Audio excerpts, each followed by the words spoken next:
सर्वांना नमस्कार. ध्येय एज्युकेशन फाउंडेशन महाराष्ट्र, त्याचबरोबर ध्येय अकॅडमी महाराष्ट्र राज्य यांच्या संयुक्त विद्यमानातून आज आपण मोटिवेशनल स्पीच, आय विनर राज्यस्तरीय स्पर्धा परीक्षा व विनर ऑफ द इयर राज्यस्तरीय स्पर्धा परीक्षा यासाठी आपण आयोजित केलेला आहे. मागील भागामध्ये आपण कॉन्फिडन्स, मी विजेता, आय एम विनर आणि काही बेसिक भाग आपण विद्यार्थ्याच्या यशस्वी जीवनाच्या रहस्य भागामध्ये पाहिलेला आहोत.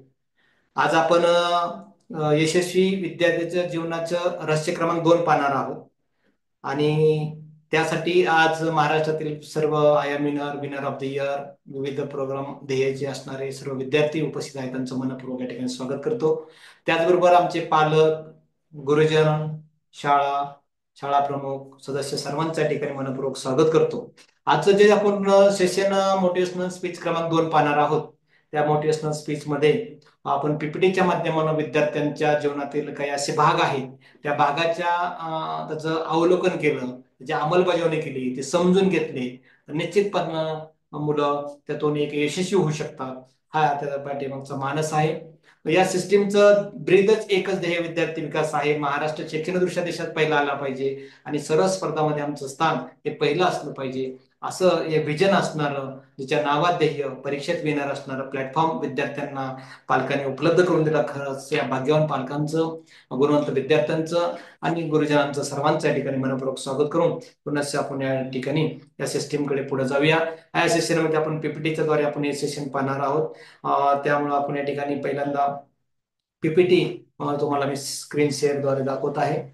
निश्चितपणाने माझा आवाज तुमच्यापर्यंत पोहोचत असेल आणि त्याच पद्धतीने आपली पीपीटी ही तुम्हाला या ठिकाणी दिसत आहे.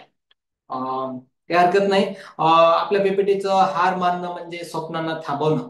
यश हे सतत प्रयत्नातून मिळतं आणि अपयशातून कधीही हार मानू नका, असं विद्यार्थी मित्रांना या माध्यमातून सांगायचं आहे. असं हे सेशन आहे. आज आपण कोणताही महाराष्ट्राचा इतिहास पाहिला किंबहुना देशाचा इतिहास पाहिला तर अनेक पराकष्टाच्या परिश्रमातून, अथक अशा कार्यातून हे आपल्याला उज्ज्वल दिवस पाहायला भेटलेले आहेत आणि प्रत्येकामध्ये ते जुनून होता.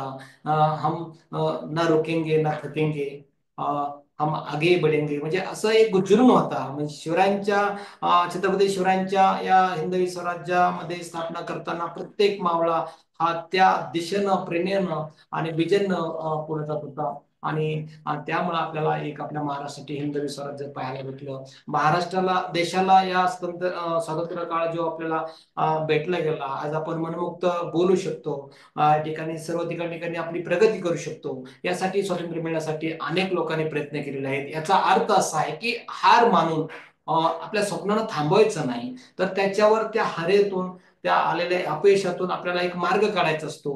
हे आपल्या इतिहासाने शिकवलंय. तसंच आपल्याला आय एम विनर ही अंतिम जी परीक्षा आपली 4 जानेवारीला होणार आहे, हे तुमच्या जीवनातले टप्पे आहेत. वयाच्या 6व्या वर्षापासून वयाच्या 16व्या वर्षापर्यंत आपण ही परीक्षा मराठी, सेमी इंग्रजीला महाराष्ट्रातील विद्यार्थ्यांना उपलब्ध केलेली आहे. विनर ऑफ द इयर ही परीक्षा तशीच उपलब्ध केलेली आहे. ह्यात पण टप्पे आहेत. त्या टप्प्यामध्ये तुम्हाला जे जे अडचणी आल्या असतील, समस्या आलेल्या असतील, त्यातून तुम्हाला काय करायचंय, एक तो अभ्यास करायचा, विश्लेषण करायचं आणि पुढे जायचं, ह्या असणाऱ्या सेशनचा उद्देश आहे. चला तर आपण पुढे जाऊया. हार मानणं म्हणजे स्वप्नांना थांबवणं नव्हे. यश सतत प्रयत्नातून मिळत असतं. अपयशातून शिकून कधी हार मानू नका. आपण पुढे जाऊया. कधी हार मानू नका ही यशाची गुरुकिल्ली आहे. ह्या 4 शब्दामध्ये ही यशाची गुरुकिल्ली आहे. म्हणजे हार मानू नका म्हणजे याचा अर्थ असा आहे की हे तुम्ही सातत्याने प्रयत्न करत राहा. हार मानणं म्हणजे स्वप्नांना थांबवणं. यश हे एकदम मिळत नाही, ते सतत प्रयत्नातून मिळतं. ज्यांनी मोठे यश मिळवलंय ना बालमित्रांनो, ते अनेकदा अपयशी झालेले आहेत, पण त्यांनी कधीही हार मानलेली नाही. आपल्या जीवनात अनेक अडचणी येतील, पण त्या अडचणीवर सामोरं जाण्याची हिंमत आपण ठेवली पाहिजे. प्रत्येक अपयशामध्ये यशाचा एक भाग असतो. म्हणजे ज्यावेळेस आपलं यश मिळतं ना, तर त्याच्यामध्ये अपयशाची अशी एक मालिका लागलेली असते. ह्यावेळेस हे प्रयत्न केला त्यावेळेस हे आलं नव्हतं, त्यावेळेस प्रयत्न केल्यानंतर ही चूक झाली होती, त्यावेळेस प्रयत्न केला तर ही चूक झाली होती, लास्टच्या प्रयत्नामध्ये ही चूक झाली होती आणि हे एक एक सुधारून आपण एक एक ती यशाची मला आपण गुंपत गुंपत आपण यश संपादन केलं असतं. म्हणून या ठिकाणी आपल्याला फेलर is not opposite of success, it's it's part of success. म्हणजे हे जे काही अपयश असतं हे यशाचा एक भाग असतो, एक टप्पा असतो, एक पायरी असते, ह्यातून हे सांगायचं आहे. सेकंड स्लाइड आहे. सेकंड स्लाइड, विद्यार्थ्याच्या जीवनात वेळेच्या व्यवस्थापनाचं महत्व. म्हणजे वेळ ही सर्वात मौल्यवान संपत्ती आहे. आपण पैसा कमवू शकतो, वस्तू विकत घेऊ शकतो, पण गेलेली वेळ ही परत कधीच मिळू शकत नाही. म्हणून विद्यार्थ्यांना अभ्यास करताना हा वेळ खूप महत्वाचा आहे. विद्यार्थ्याच्या जीवनामध्ये जे मॅनेजमेंट आहे, जे व्यवस्थापन आहे, हे यशाचा एक भाग म्हणून त्याला म्हटलं जातं. विद्यार्थ्यासाठी वेळेचे व्यवस्थापन हे यशाचं एक महत्वपूर्ण सूत्र आहे, गमक आहे आणि त्याच्यावर ते डिपेंड आहे.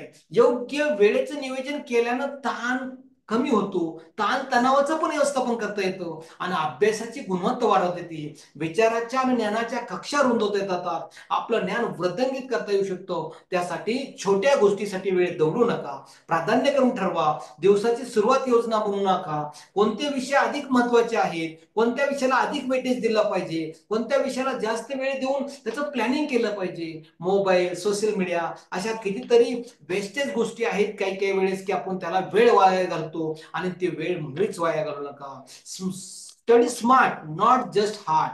म्हणजे आपल्याला काय करावं लागणार आहे, नुसतं स्टडी स्मार्ट करून भागणार नाही किंवा नुसतं हार्ड करून भागणार नाही, तर या दोन्ही गोष्टीचा मिलाप लागणार आहे. म्हणून तुम्हाला काही टिप्स दिलेल्या आहेत वेळेच्या व्यवस्थापनामध्ये. दिवसाची सुरुवात योजना बनवून करा. नाही तर काही लोकांना आज काय करायचं माहित नाही, तर उद्या करायचं आणि परवा करायचं माहित नाही. विजनच नाही ना, त्यासाठी प्लॅनिंग होणार कुठून?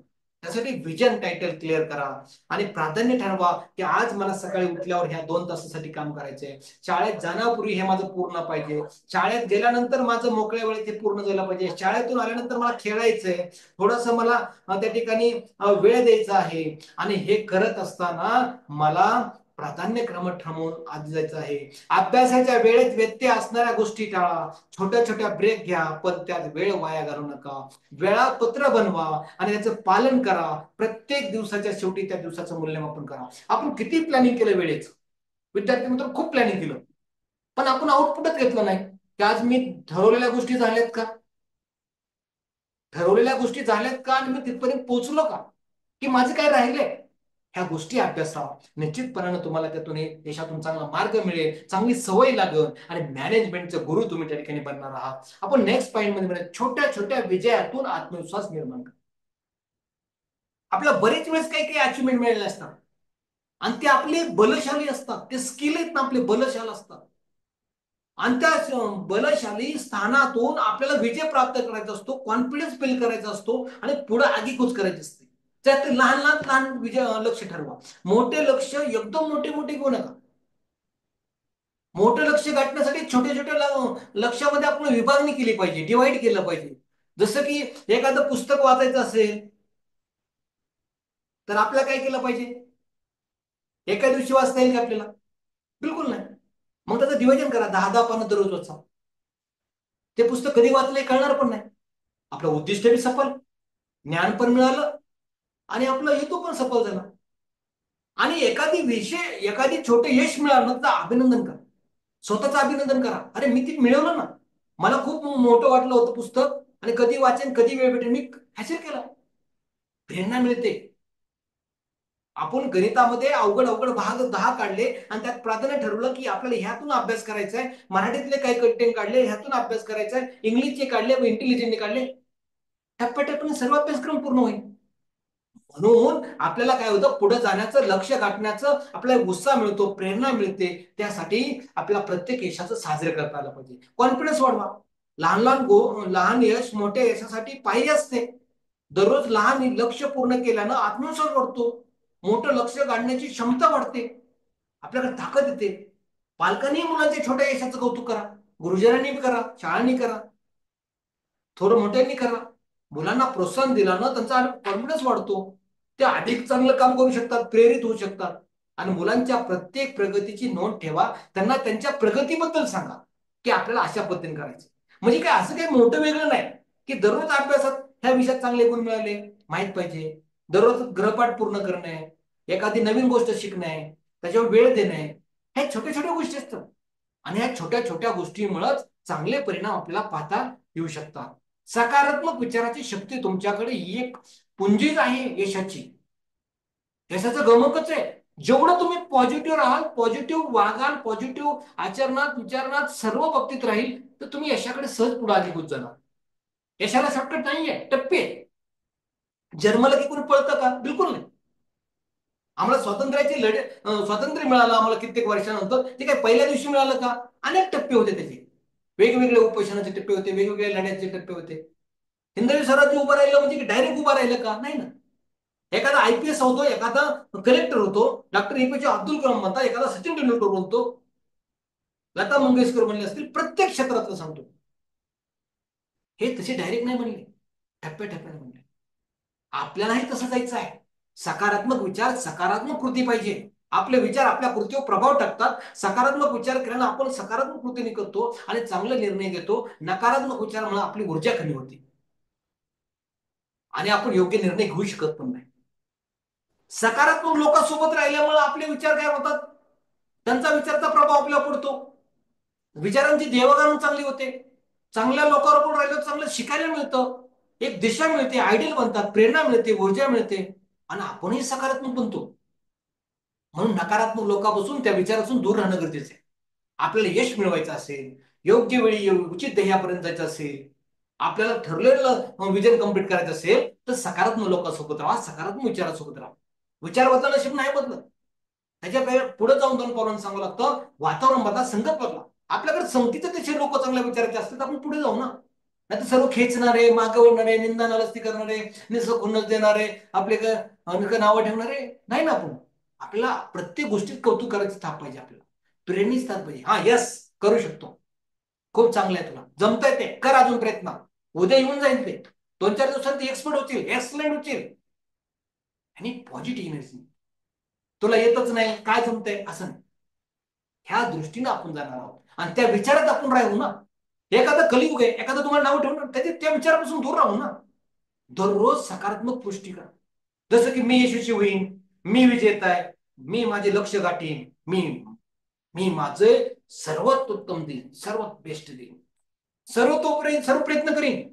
ह्या कॉन्फिडन्स वाढतो, ऊर्जा मिळते, दिशा मिळते, कल्पना सुचतात, आयडिया येतात आणि प्रगती उज्ज्वल दिशेने आहे.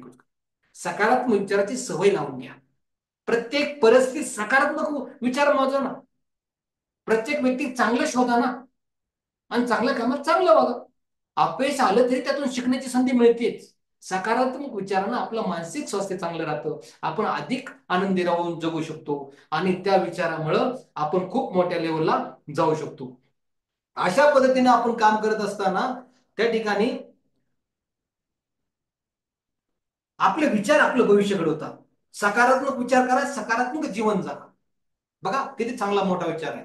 आपले विचार आपले भविष्य घडवतात. सकारात्मक विचार करा, सकारात्मक जीवन जगा.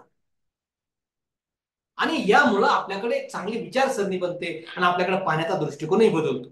शिस्त जीवनात सर्वात मोठा. जिथं शिस्त आहे तिथं शिक्षण आहे, तिथं वळण आहे, तिथं संस्कृती आहे, तिथं विजन आहे आणि स्वप्न साध्य करण्यासाठी एक पाऊल आहे. आणि शिस्त म्हणजे योग्य वेळेला योग्य गोष्ट करणं. यशस्वी लोकांचं रहस्य म्हणजे पहा, त्यांचे दिनचर्या पहा, दैनंदिन शिस्तबद्ध जीवन पहा, अभ्यासा मोठे लोक. शिस्त आपल्याला लक्ष गाठण्यासाठी मदत करते. शिस्त नसेल तर आपल्याला लक्ष्यापासून भरकटू शकतो. विद्यार्थी शिस्त पाळतात तर पालकांना मुलामध्ये योग्य सवय लागते.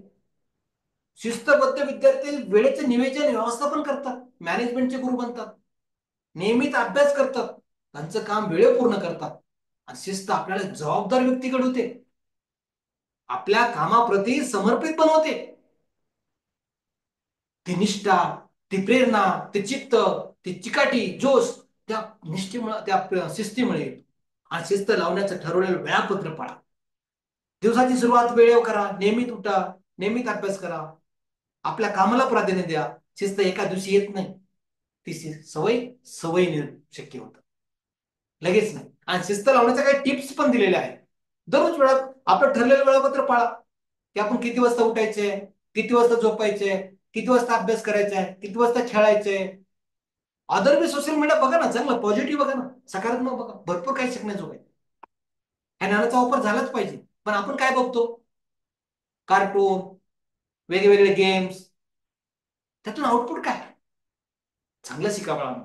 ही वेळ आहे, तुम्हाला एवढा भारी प्लॅटफॉर्म दिलेला आहे, एवढा भारी गाईड केलेला आहे.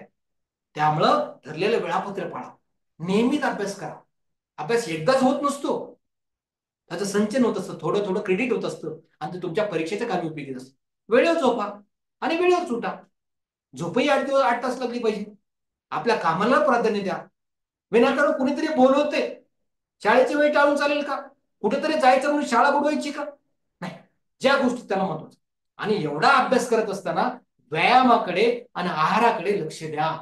या दोन गोष्टीचं संतुलन आपल्याला योग्य दिशा देणार आहे. तुम्ही किती अभ्यास वाचला, पुस्तकाकडे किती वाचला, पण तुमचा व्यायाम व्यवस्थित नाहीये, आहार चुकीचा असल्यामुळे तुमची शरीर प्रकृती साथ देत नाहीये, बालमित्रांनो काही पण जंक फूड खायचं नाहीये. त्यासाठी सात्विक आहार घ्या. दररोज चपाती भाजी खा. एखादी गोष्ट घरी बनवायला हवा.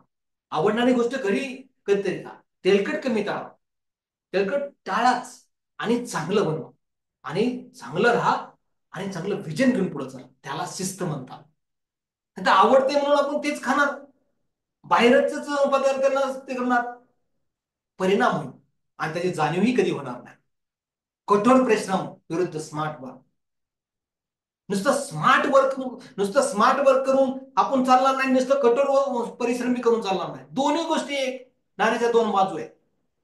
बालमित्रांनो, कठोर परिश्रम करावाच लागेल. कठोर परिश्रम महत्वाचेच आहेत, पण फक्त कठोर परिश्रम पुरेसे नाहीये जगामध्ये. प्रत्येक जण त्याच दिशेने गेला तर ते शक्य नाहीये. आपल्याला विजयी बनायचा असेल, उचित ध्येय गाठायचं असेल, तर आपल्याला अजून काहीतरी आयडिया, काहीतरी स्मार्ट, काहीतरी कल्पना, काहीतरी आयडिया, क्लुप्त्या वापरून पुढे जावं लागेल, तेव्हा विजय मिळेल. फक्त वेळ घालवणं नाहीये, तर उपयोग नाहीये त्यामध्ये. अनेक विद्यार्थी तासन तास अभ्यास करतात बालमित्रांनो, पण त्यांना अधिक काही परिणाम भेटत नाही, तो रिझल्ट भेटत नाही, तो उचित ध्येयापर्यंत जाता येत नाही. मग त्यासाठी काय स्मार्ट लाव. मग योग्य दिशेले स्मार्ट प्रयत्न जास्त परिणामकारक असतात. जसं गणिताचा भाग आहे, त्यात काही सूत्र पाठ करावं लागतील, काही ठोकताळे पाठ करावं लागतील, काही उत्तर कसं आलं त्याचं ठोकताळा असतो, खरोखर बरोबर आले का ते पाहता यावं लागेल. शाळेत आपल्याला शिक्षक पाहतील, घरी आई वडील पाहतील, पण परीक्षेमध्ये आपल्याला ठोकताळ्याने उत्तर बरोबर आहे की नाही ते पाहावं लागेल. त्याला स्मार्ट वर्क म्हणतात. त्यासाठी तुमच्याकडे ते ठोकताळा पाहिजे ना, सूत्र पाहिजे, आयडिया पाहिजे, क्लुप्त्या पाहिजेत. काही कठीण प्रश्नाला वेळ देत असेल तर सोपे प्रश्न कमी वेळ सोडले पाहिजेत. कठीण प्रश्नांना आपण नुसतं भरकटत नुसतं कॅल्क्युलेशन करून चालणार नाही बालांना. तर योग्य साधन पाहिजे, म्हणजे क्लुप्ती आयडिया आयडिया पाहिजे आणि योग्य पद्धत पण पाहिजे. स्मार्ट वर्क करणारे विद्यार्थी कमी वेळेमध्ये अधिक शिकतात, गुणवत्ता मिळवतात, विचाराच्या ज्ञानाच्या कक्षा रुंदावतात. म्हणून स्मार्ट वर्क तुमच्यासोबत. संतुलन यासाठी कठोर परिश्रम आणि स्मार्ट वर्क दोन्हीचंही बॅलन्स पाहिजे. टॉपर्स विद्यार्थी कसे असतात? टॉपर्स इज इक्वल टू परिश्रम प्लस रणनीती. टॉपर्स नाही, परिश्रम तर करतातच, पण रणनीती बी असतात. आणि मागचे जे पॉइंट आहेत त्या सकारात्मक असतील, शिस्तीचे असतील, हार मानण्यावर उपाय शोधणारे असतील, तर ते अनेक पुढतात. ते कठोर परिश्रम करतात, पण त्याचबरोबर स्मार्ट पद्धतीचाही अवलंब करतात, हे विसरायला नको. काही टिप्स पण दिलेल्या आहेत. स्मार्ट वर्क म्हणजे नेमकं काय? अभ्यासाचे लक्ष ठरवा, काय अभ्यास करायचा आहे. प्राधान्य ठरवा, की आज कुठला अभ्यास महत्वाचा आहे, उद्या कोणता आहे आणि परवा बी कोणता चाललाय, किंवा दिवसाचे करायचे तर पहिला कुठला उरकू शकतो, कुठला काय, त्या पद्धतीने करेल. त्याला पोमो डोरो तंत्र म्हणतात. ह्याच्याबद्दल आपण पेशन्स सांगणार आहे. त्याला कसं आहे, पोमोडोरो तंत्र म्हणजे काय, तुम्हाला समजा एक अभ्यास करायचा आहे तर त्याचं काय करा, डिवाइड 4 भागात डिवाइड करा आणि प्रत्येकाला काय करा 25 मिनिटं द्या आणि प्रत्येक 25 मिनिटाचा अभ्यास नंतर 5 मिनिटं तुम्हाला काय करा, ब्रेक घ्या. पुन्हा 25 मिनिटं, परत 5 मिनिटं, पुन्हा 25 मिनिटं आणि मोठा ब्रेक घ्यायचा. दुसरं एक काम पूर्ण झालं 4 टप्प्यातलं डिवाइड केलेलं, मग दुसऱ्या कामाला मात्र 25 ते 40 मिनिटांनंतर सुरुवात करा. ह्याला म्हणतात ते तंत्र. ब्रेक पाहिजे. अभ्यासाच्या नोट्स तयार करा, मनन चिंतन त्यामध्ये राहू द्या. आणि कधी कधी आपल्याला एखादी चांगली गोष्ट आली ना, इतरांना शिकवा. आपल्यात काय होतं, ज्ञानाची म्हणजे ती कॉन्फिडन्सची पातळी आणि ज्ञानाची पातळी वाढते. आपण स्वतः शिकून पुढे नाही जाऊ शकत, आपण इतरांना बी चांगल्या गोष्टी सांगितल्या, शिकवल्या येणाऱ्या, तर आपल्यामध्ये त्याबद्दलचं जे काही वर्चस्व असतं, जे काही प्रभाव असतो, तो चांगला होतो, सकारात्मक, आणि त्याच्यामुळे आपण पुढे जाऊ शकतो. म्हणून ते इतरांनाही चांगल्या गोष्टी शिकवा. नेक्स्ट, अपयशाला तोंड देणं आणि परत उडी मारणे. अपयश हे शेवट नाहीये, तो एक नवा अनुभव आहे. जीवनात अनेकदा अपयश येतं, पण त्यामुळे निराश होऊन थांबू नये. प्रत्येक चूक आपल्याला काहीतरी शिकवत असते. अपयशातून पुढे यश घडवत असतं. म्हणून आपल्याला पुढे जाण्यासाठी काही महत्वाचे मार्ग आहेत. जसं अपयशाचा स्वीकार करा.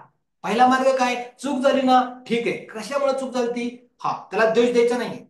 त्यातून शिकण्याचा प्रयत्न करायचा. अरे ठीक आहे, हे तर चुकलो ना, पुढच्या वेळेस शिकेल. एकदा क्लिअर झालं म्हणजे स्वीकार केला, मान्य केलं चूक आहे. दुसरं आता विश्लेषण करा. अपयश का आलं, का चूक झाली, पुढच्या वेळेस काय करावे याचा विचार करायचा. सोपं आहे, सिंपल आहे. पाच पाच मुद्द्यामध्ये आहे ते क्लिअर. त्याला जर तुझ्या मात करायची असेल आणि अपयशावर जर खरंच विजय मिळवायचा असेल तर पहिलं स्वीकार करा. सेकंड, विश्लेषण करा. थर्ड, रणनीती आखा. अपयशातून रणनीती आखा की कोणता प्रयत्नाने हे सहज मिळू शकतं. मदत घ्या. चौथा पॉईंट, नाही ना आपल्याला समजा वर्गातून नाही क्लिअर झालं, मित्र परिवारातून नाही, आई वडिलातून, अजून मार्ग शोधा. भरपूर काही मार्ग आहेत तुम्हाला. चार भिंती शाळा नाहीये आता. अनेक ठिकाणी तुम्हाला ज्ञान घ्यायला येतोय. त्यामुळं गरज पडली तर आपल्या मित्रमंडळी ज्यांच्याकडून शक्य त्यांच्याकडून मार्गदर्शन घ्या. अज्ञान आपल्याला दूर करायचे, अंधकार दूर करायचा, मिटवायचा. आणि ज्ञानाच्या दिशेनं जायचं असेल तर अंधार मिटवाच लागेल, अज्ञान मिटवाच लागेल. इथं लाज लज्जा बिलकुल नाही, कमीपणा बिलकुल नाहीये, कमेंट बिलकुल ठेवू नका. नम्रता हा शिक्षणाचा प्रारंभ आहे. बालमित्रांनो ते आपल्या अंगी केलंच पाहिजे, तर यशस्वी, तर सक्सेस आहे. सकारात्मक राहा. अपयशाने निराश होऊ नका, सकारात्मक राहा. पुढे जाण्याचा प्रयत्न करा. कोणी म्हटलं अरे काय तुला एवढे, अरे काय नाही, आता शिकलो ना, मला माहित पडले, आता बघा पुढच्या वेळेस किती पुढे जातोय. पुढचा कोणी बोलणारच नाही. काय, every setback is a setup for a comeback. म्हणजे प्रत्येक वेळेस आपण पाठीमागे येतो ना, त्यावेळेस तेवढ्या ताकदीनं पुनरागमनाची संधी आपल्याला मिळत असते. अपयश यशाचा भाग आहे. जगातील सर्व यशस्वी लोकांना अनेकदा अपयश समोर जावं लागले, पण ते कधी खचले नाही, कधी नैराश्य त्यांच्याकडे आलं नाही. शिकून घ्या त्यांच्याकडून. यशस्वी जीवनाचं रहस्य ते अशा अपयशाकडे शिकण्याची संधी म्हणून पहा, अडथळा म्हणून नाही. किती सुंदर विचार दिलेला आहे. अपयशाला तोंड देण्यासाठी बालमित्रांनो आपल्याला राज्याच्या बक्षीस वितरणापर्यंत जायचं आहे, तर हे अवलंब करणं गरजेचं आहे. आपल्याला उत्तुंग असं यश मिळवायचंय. आपल्या आई वडिलांच्या स्वप्नांना, आपल्या स्वप्नांना, आपल्या गुरुजांच्या विचारांना, आपल्या पंचक्रोशीतल्या असणाऱ्या आपल्या भागाला एक उज्ज्वल स्थान द्यायचं आहे. त्याची जबाबदारी आपल्यावर आहे. उद्याच्या तुमच्या खांद्यावर देश आहे आणि चांगलं आपल्याला काम करायचं आहे. म्हणून हे तुम्हाला असणार विचार सांगतोय. यश अंतिम नसतं, अपयश घातही नसतं. यश अंतिम नसतं. एक यश मिळलं की आपण दुसरं यश शोधलं पाहिजे. अपयश आलं घातक नाही, त्यातून नवीन नवीन शिकतो. बघा दोन्ही गोष्टी महत्वाच्या आहेत. दोन्ही नाण्याच्या बाजू आहेत यशाची गोष्ट. लक्ष ठरवा, स्पष्ट लक्ष ठेवा, मोजमाप करा की माझं काय लक्ष आहे, मला काय करायचं आहे, कधी अभ्यास करायचा आहे, 4 महिन्यांनी परीक्षा आहे आम्ही ना, अशक्य काहीच नसतं. पण असं बी करू नका की आपल्या म्हणजे पहिल्याच परीक्षेत तुम्हाला 300 पैकी 30 गुण पडले पाहिजे. आपल्या 6 ऑनलाईन टेस्ट येतात, उद्या ऑनलाईन टेस्ट आहे, ऑफलाईन 20 टेस्ट आहेत आपल्या पुस्तकामध्ये, फायनल टेस्ट आहे. टप्प्याटप्प्याने जा ना, चुकातून सुधरा, ह्याच्यावर वर्चस्व मिळवा, जे येत नाही त्याच्यावर कमतरता शोधा, प्लॅनिंग करा, नियोजन करा, रणनीती आखा आणि पुढे जा. शिका आणि वाढा. यश मिळाले थांबू नका, सतत प्रगती पाहिजे. विद्यार्थी अजन्म आहे आणि प्रत्येक जण असं थांबलेलं नाहीये. जे उद्योगपती आहेत, जे काही क्रिकेटर आहेत, जे सिनेमे आहेत, जे काही लेखक आहेत, प्रत्येकाने ज्या प्रगतीमध्ये ज्या ज्या क्षेत्रात केलेल्या, ऑलिम्पिक असो नाही तर कुठं असो, त्या ऑलिम्पिकमध्ये पण पहा, तिथं जाण्यासाठी डायरेक्ट नाही गेलेले, टप्प्याटप्प्याने सतत सतत जायचंय पुढं, प्रयत्न करत राहा. धडपड हे माणसाचं भाग्य आहे अनेक गोष्टी, आणि ते आपलं नशीब खरंच चांगलं आहे. प्रयत्न करा, लक्ष गाठण्यासाठी कठोर प्रश्न करा, स्मार्ट वर्क ठेवा, नियोजन, प्लॅनिंग आणि त्याचं पालन करा. हे तर आपली 4 सूत्री आहे आपल्या यशाची. लक्ष ठरवा, शिका आणि वाढा, प्रयत्न करा, यश मिळवा. सोपं आहे गणित, पण आपण त्याकडे दुर्लक्ष करतो. ना प्लॅनिंग करत नाही, ना नियोजन आखत, ना चुकातून शिकत ना. बरोबर, ह्याच्यामुळं आपल्याला जे युपीएससी देश पातळीवरचं जे यश आहे ते कमी येण्याचं कारण ते आहे. म्हणून तर आपली ध्येय एज्युकेशन फाउंडेशन, ध्येय अकॅडमी का प्रयत्न करते की आमची ही लेकरं महाराष्ट्रातली, या भूमीतली बुलंद स्वप्नानं गगन भरारी घेणार आहे आणि ती स्वप्न अचीव बी करणार आहे. त्याच्यासाठी हा प्लॅटफॉर्म आहे. यश मिळवा. प्रयत्नाचं फळ नक्कीच यश मिळतं. हे साजरे बी करा, पण त्या यशामध्ये गुरफटून जाऊ नका. लय मोठं यश मिळेल. यश मिळालं की थांबू नका, सतत प्रगती करा. एका यशानंतर दुसरं लक्ष ठरवा, प्रयत्न करा. यश हे अंतिम नाही, एक प्रवासातला एक टप्पा आहे. अपयश मिळालं की निराश होऊ नका, पुढे चला. अपयश हे शेवट नाही, ते एक अनुभव आहे.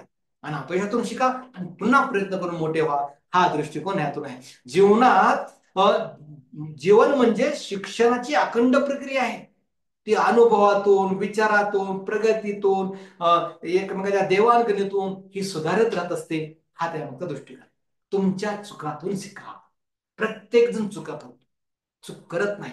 आणि जे चुकाच करत नाही तो शिकतच नाही ना. पण त्यातून शिकणं महत्वाचं असतं. चुका बरोबर अनुभव असतो, अनुभव बरोबर शहाणपण असतं. चुका करणे म्हणजे मानवी स्वभावच एक आहे, पण ते चुका पुन्हा पुन्हा हे शहाणपणाचं लक्षण नाही. आता एक चूक दोनदा झाली, तीनदा झाली, चार होऊ द्या ना, पाचदा क्लिअर करा, पण पुन्हा ती चूक आयुष्यात झाली नाही. चूक ओळखा, आपली चूक नेमकी कोणती आहे स्वीकार करा. आणि चुकीचा स्वीकार करणं म्हणजे शहाणपणाचं लक्षण आहे. मी शहाणपणाचं लक्षण कोणतं नाहीये, ती चूक पुन्हा पुन्हा करू नका. परंतु चुकांचा स्वीकार करणं हे शहाणपणाचं लक्षण आहे. शिका, चुकीतून शिका, धडे घ्या. चुकीतून मिळालेलं ज्ञान हे भविष्याच्या उपयोगीचे आहे. ती पुंजी आहे तुमची, ते क्रेडिट आहे, तुम्हाला उपयोगी पडणार आहे प्रत्येक समय.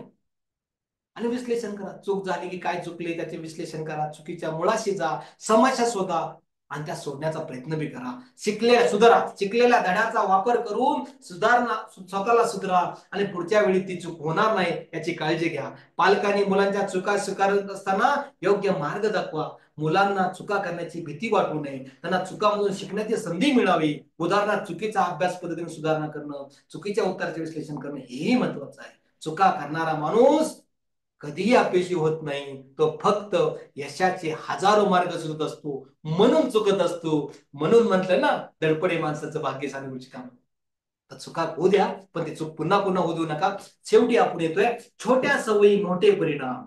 दररोज छोट्या चांगल्या सवयी जर असतील तर मोठे यश मिळतं.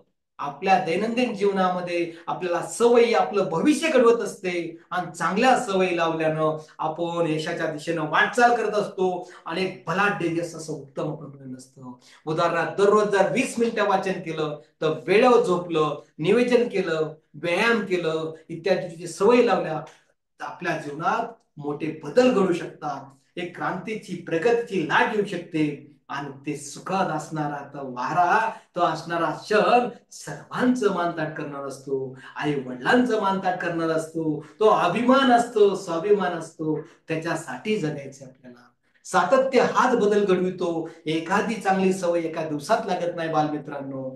त्यासाठी सातत्य लागतं आणि त्यासाठी दररोज थोडे थोडे प्रयत्न केल्यानं कालांतराने मोठा परिणाम होतो. आपली 4 जानेवारीला होणारी आयामी विनर परीक्षा आणि विनर ऑफ द इयर परीक्षा ही 1 मार्चला होणार आहे. यासाठी तुम्हाला सातत्य लागणार आहे, चांगली सवय लागणार आहे, तुम्हाला ते सकारात्मक दृष्टिकोन लागणार आहे, शिस्त आवश्यक आहे, प्लॅनिंग पाहिजे, वेळेचं व्यवस्थापन पाहिजे आणि अपयशावर मात करण्याची बी आपल्याला सवय पाहिजे. म्हणून तुम्हाला चांगल्या सवयी लावण्यासाठी काही महत्वाच्या टिप्स दिल्या. एका वेळी एकच सवय लावण्याचा प्रयत्न करा. 2-2, 4-4 नको.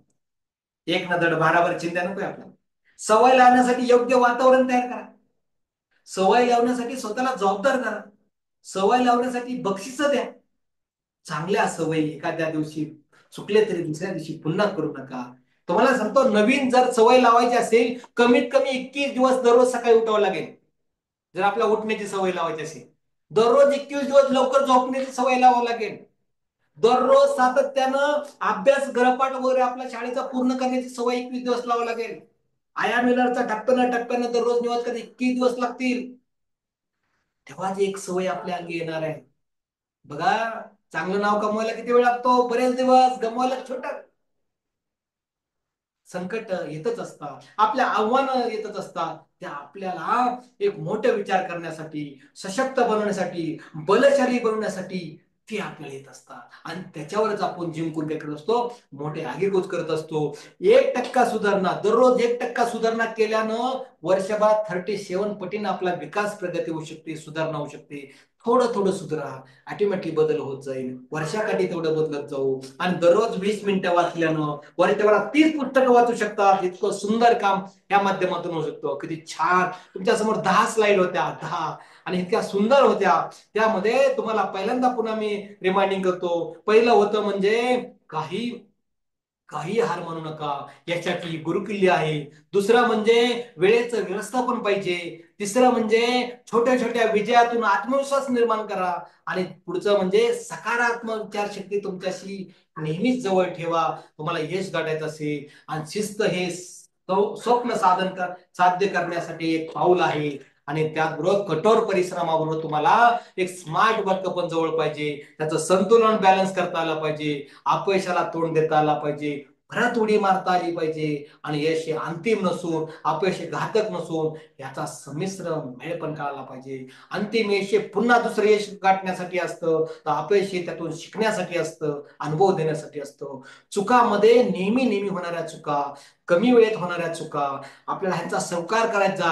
आणि त्याचा एकदाच काय त्याला भुईसपाट करायचे.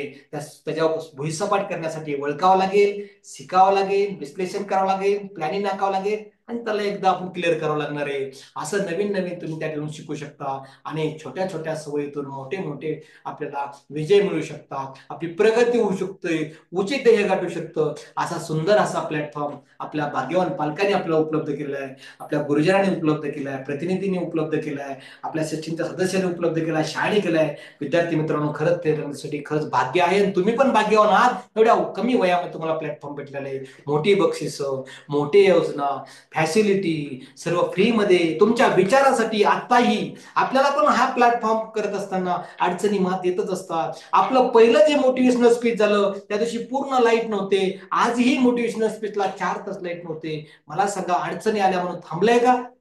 झालं ना, उशीर का होता, पण ते झालं. अडचणी समजून घ्या, समस्या समजून घ्या, मात करायची सवय लावा, यश वाचवण्यात त्याच्यावर विचार करण्याची सवय लावा. तुम्ही नक्कीच जिंकलेला असाल. म्हणून मी नेहमी सांगतो, आपलं स्वप्न असं बुलंद ठेवा, आपल्या शहारे उभा राहतील असे. आणि त्यासाठी त्याच्या मागचा मागावा असा जिद्दीनं, जोशानं, चिकिटेनं घ्या. नक्कीच तुम्ही यशस्वी झाला असं. या प्लॅटफॉर्मवर, वंडरफुल प्लॅटफॉर्मवर तुमचं पुन्हा एकदा मी या ठिकाणी स्वागत करतो. तुम्ही या ठिकाणी थांबला, त्या ठिकाणी तुमचं अभिनंदन मी करतो, आभारही व्यक्त करतो. आणि उद्या होणाऱ्या आपल्या सेकंड असणाऱ्या युनिट टेस्टला, आपल्या आयामिनर विजनरी असणाऱ्या टेस्टला उद्या सामोरं जायचे, त्यासाठी तुम्हाला शुभेच्छा मी देतो. आपण पुन्हा मोटिवेशनल स्पीच मध्ये भेटणार आहोत. पण अधूनमधून हे जे काही तुम्हाला ज्ञानाची शिदोरी दिलेली आहे, पुंजी दिलेली आहे, आपल्या जीवनामध्ये ती अंमलबजावणी करा. मी सांगितलेल्या गोष्टीचे फॉलो जर केलं तर कमी वेळेत तुम्ही खूप पुढे गेलेला असणार. कमी वेळेत तुम्ही चांगले अधिकारी बनले असतात, जे पाहिजे ते स्वप्न अचिव्हमेंट केले असणार. आणि याच्यासाठीच आपले आई वडील आपल्यासाठी कष्ट मेहनत करत असतात. ऍडजस्टमेंट करा आणि आपल्या स्वप्नापासून दूर जाऊ नका. एवढंच या ठिकाणी सांगतो. धन्यवाद सर्वांना. उद्याच्या परीक्षेत all the best. Thank you very much. जय हिंद, जय महाराष्ट्र.